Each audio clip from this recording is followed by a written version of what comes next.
بسم اللہ الرحمن الرحیم۔ ماہ محرم کی فضیلت اور اس کی وجوہات۔ محرم الحرام جو مہینہ ہے وہ کیوں افضل ہے اور اس کے افضل ہونے کی کیا وجوہات ہیں، یا عوام الناس کے درمیان اس سلسلے میں جو غلط فہمیاں ہیں ان کی در حقیقت کیا صورتحال ہے اور ایسا کیوں ہے۔ نمبر ایک، یوم عاشوراء کے ساتھ ساتھ شریعت مطہرہ میں محرم کے پورے مہینے کو خصوصی عظمت حاصل ہے، اور اس کی 4 وجہیں ہیں۔ وجہ نمبر ایک، احادیث شریفہ میں اس ماہ کی فضیلت وارد ہوئی ہے۔ چنانچہ حضرت علی رضی اللہ تعالیٰ عنہ سے کسی نے سوال کیا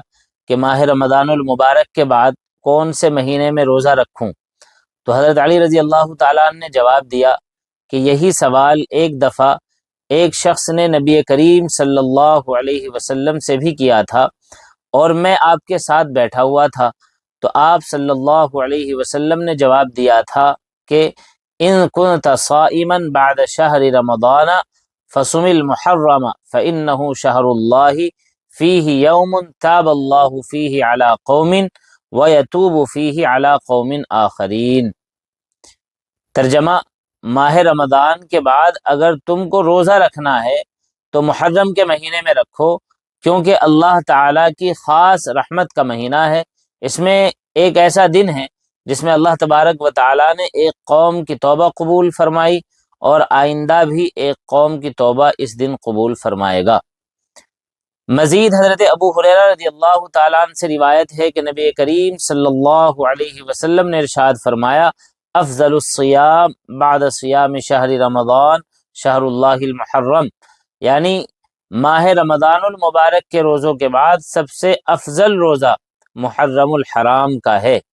یعنی محرم الحرام کے مہینے میں جو دن آ رہے ہیں ان میں سے ہر دن کا، اور خاص طور سے یوم عاشوراء کا جو سب سے فضیلت رکھنے والا روزہ ہے رمضان کے روزوں کے بعد۔ اسی طرح ابن عباس رضی اللہ تعالیٰ عنہ سے روایت ہے کہ نبی کریم صلی اللہ علیہ وسلم نے ارشاد فرمایا، من صام یوما من المحرم فلہ بکل یوم 30 یوما، یعنی جو شخص محرم کے ایک دن میں روزہ رکھے اس کو ہر دن کے روزے کے بدلے 30 دن روزہ رکھنے کا ثواب ملے گا۔ جو حدیث آپ حضرات کی خدمت میں عرض کی گئی ہے، ان حدیث شریفہ سے دوسری وجہ یہ بھی معلوم ہوئی کہ یہ شہر اللہ ہے، یعنی اللہ تعالیٰ کی خاص رحمتوں کا مہینہ ہے، تو اس مہینے کی اضافت اللہ تعالیٰ کی طرف کرنے سے اس کی خصوصی فضیلت اور عظمت بھی ثابت ہو جاتی ہے۔ نمبر 3، تیسری وجہ یہ ہے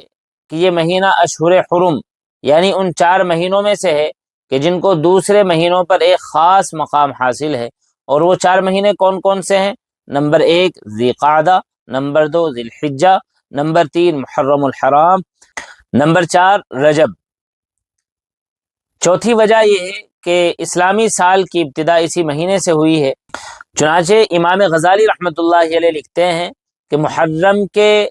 مہینے میں روزوں کی فضیلت کی وجہ یہ ہے کہ اس مہینے سے سال کا آغاز ہوتا ہے، اس لیے اسے نیکیوں سے معمور کرنا چاہیے، اور خداوند قدوس سے یہ توقع رکھنی چاہیے کہ وہ ان روزوں کی برکت پورے سال رکھے گا۔ لہذا جن حضرات کو پورے سال روزے دار ہونے کی فضیلت حاصل کرنی ہو، اور جنہیں ایک دن روزہ رکھ کر ایک مہینے کے روزوں کا ثواب حاصل کرنا ہو، اور ساری عمر اپنے آپ کو روزے داروں میں شمار کرانا ہو، ان کے لیے بہت بہتر ہے اور اچھی بات ہے کہ وہ محرم کے دنوں میں روزہ رکھیں، تاکہ اللہ تبارک و تعالیٰ ان کا شمار عمر بھر روزے داروں میں اور روزہ رکھنے والوں میں فرمائے۔ اللہ تبارک و تعالیٰ ہمیں عمل کی توفیق سے